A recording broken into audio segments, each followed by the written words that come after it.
அனைவருக்கும் எனது அன்பான வணக்கம். திருவள்ளுவர் இயற்றிய திருக்குறளில் அறத்துப்பால் அதிகாரம் 37 அவா அறுத்தல் 363வது குறள். வேண்டாமை அன்ன விழுச்செல்வம் ஈண்டு இல்லை யாண்டும் அஃது ஒப்பது இல். ஆசையின்மைக்கு சமமான சிறந்த பொருள் இவ்வுலகில் இல்லை, மறுவுலகிலும் அதற்கு சமமானதொரு பொருளை காண்பதரிது.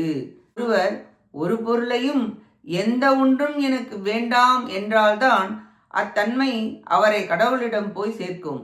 எதுவும் கேட்க மாட்டார்கள், வீடு பேற்றினையும் கேட்க மாட்டார்கள். வீழ்ச்செல்வம் என்றால் மிக சிறந்த உயர்ந்த செல்வம் என்று பொருள்.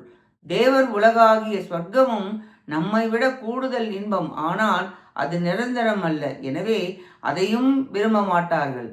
அப்படி எதுவும் வேண்டாம் என்று ஆசைப்படாத தன்மையே மிக உயர்ந்த செல்வம் என்று கூறுகிறார். அதற்கு ஒப்பானது இந்த உலகிலும் இல்லை, மேல் உலகிலும் இல்லை. இக்குறளாலும் பிறவிக்குரிய வழியாம் எனவும் விழுச்செல்வமாம் எனவும் வேண்டாமையின் சிறப்பு கூறப்பட்டது. நன்றி, வணக்கம்.